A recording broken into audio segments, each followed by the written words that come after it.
Hai semua, nama saya Stacy Jolin dan dalam kajian kes ini saya memilih dua metodologi pengajaran, iaitu pengajaran tradisional dan metodologi pengajaran kolaboratif dan kooperatif. Definisi bagi metodologi pengajaran tradisional ialah di mana pendekatan pembelajaran yang berpusatkan guru sebagai penyampai maklumat, sementara murid merupakan penerima fasib. Biasanya, metodologi ini digunakan dalam ceramah, hafalan, dan latihan individu. Untuk pengajaran kolaboratif dan kooperatif pula, di mana pendekatan pembelajaran ini menekankan kerjasama antara murid dalam kumpulan yang kecil untuk mencapai tujuan pembelajaran yang sama, di mana pelajar saling berkongsi idea, berbincang dan membangun pemahaman bersama untuk menyelesaikan sesebuah tugasan. Dalam analisis konteks untuk metodologi pengajaran tradisional, di mana metode ini sesuai untuk pelajar sekolah rendah dan peringkat awal sekolah menengah, di mana pengajaran ini mampu membentuk asas kognitif dan pembiasaan kepada rutin pembelajaran, di mana ia lebih berkesan untuk mata pelajaran yang bersifat fakta seperti matematik, sejarah, dan bahasa Melayu. Dan selalunya sumber tersedia yang ada untuk metode ini selalunya menggunakan buku teks, nota edaran yang diberikan oleh cikgu, serta papan hitam yang sedia ada di dalam kelas, dan latihan bertulis yang ada dalam buku teks. Melalui kajian ini, penglibatan pelajar kurang memberangsangkan, kurang aktif disebabkan pelajar tidak bebas dalam memberikan pendapat maupun memberikan idea untuk dalam pembelajaran, kerana metode ini lebih berfokuskan guru sebagai penyampai utama dan pelajar hanya mendengar, dan perkara tersebut membuatkan pelajar bosan dan tidak berminat terhadap sesi pembelajaran yang dijalankan.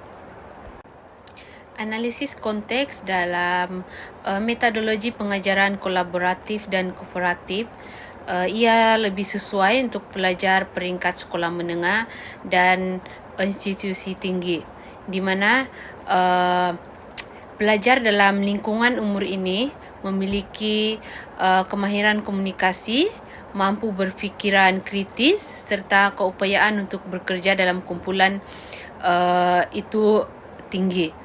So, oleh itu, selalunya metodologi ini digunakan dalam beberapa subjek seperti sains, pendidikan moral, reka bentuk teknologi, dan prinsip perakaunan, di mana subjek seperti ini memerlukan penyelesaian masalah serta pemikiran aras tinggi dan kreativiti dalam menyelesaikan tugasan dalam kumpulan. Sumber yang tersedia untuk metode ini ia bergantung kepada bahan bantu mengajar mengikut kesesuaian alat dan mengikut kesesuaian subjek yang diajar, seperti Google, kuis online melalui aplikasi Kahoot dan kuis. Rangkaian yang baik memudahkan pelajar berkomunikasi tanpa had kepada ahli kumpulan yang lain walaupun berada di luar sekolah.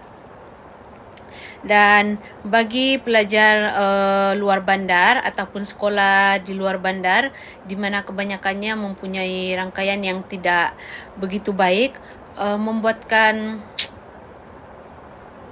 metod ini tidak berkesan untuk mereka kerana kekangan dalam berkomunikasi secara maya tidak berjalan dengan lancar dan menyebabkan tugasan-tugasan yang diberikan tidak boleh diselesaikan dengan secepat mungkin.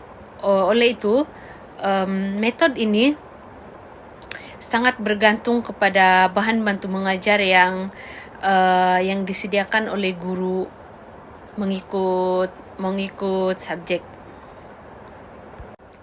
Perbandingan untuk kedua-dua metodologi ini, untuk metodologi pengajaran tradisional di mana ketika metod ini digunakan 70% siswa merasa kurang terlibat dalam pembelajaran, dan pendekatan interaktif dan perbincangan terbuka telah dilaporkan oleh guru telah meningkatkan motivasi belajar sebesar 60%. Di mana mengingat ceramah banyak aspek yang kurang menguntungkan. Oleh itu, penggunaan metod ini perlu disokong dengan alat dan media atau menggunakan metode yang lain. Di mana dalam kegiatan mengajar, guru tidak harus terikat dengan menggunakan satu metode di mana hanya bercakap di hadapan dan pelajar menjadi pendengar yang pasif.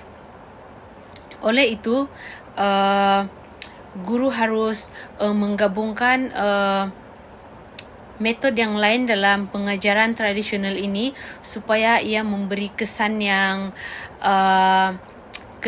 baik dan penglibatan pelajar juga meningkat dan mereka aktif dalam memberikan respon semasa pembelajaran dijalankan.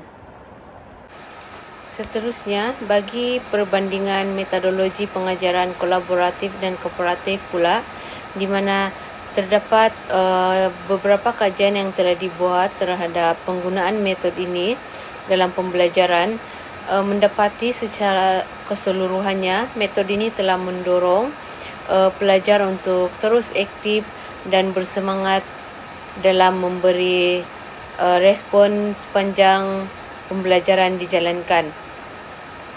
Dalam kajian lepas juga mengatakan bahawa pelajar yang telah didedahkan dengan metode ini dapat membantu pelajar menguasai bahasa Inggeris dengan lebih berkesan. Pada masa yang sama, metode ini juga menggalakkan murid untuk berkongsi masalah tanpa ada perasaan ragu-ragu dan malu terhadap guru. Selain dari akademik, metode ini telah membawa kesan yang positif dalam hubungan sosial antara kaum serta sikap dan minat terhadap pembelajaran.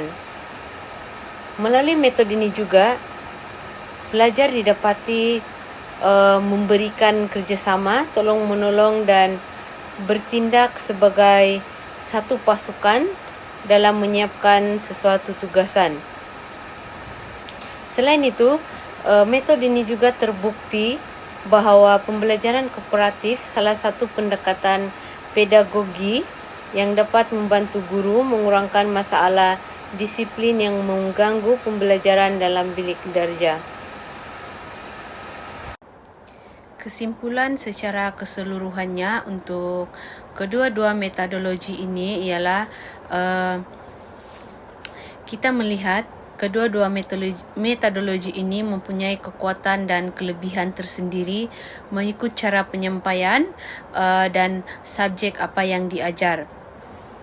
Metodologi ini juga boleh digabungkan mengikut keperluan kandungan pelajaran, ciri pelajaran dan matlamat pengajaran. Apabila kita menggunakan pendekatan yang seimbang, Metode ini mampu memberikan pengalaman dan pembelajaran yang lebih bermakna dan berkesan kepada pelajar. Itu sahaja daripada saya. Sekian, terima kasih.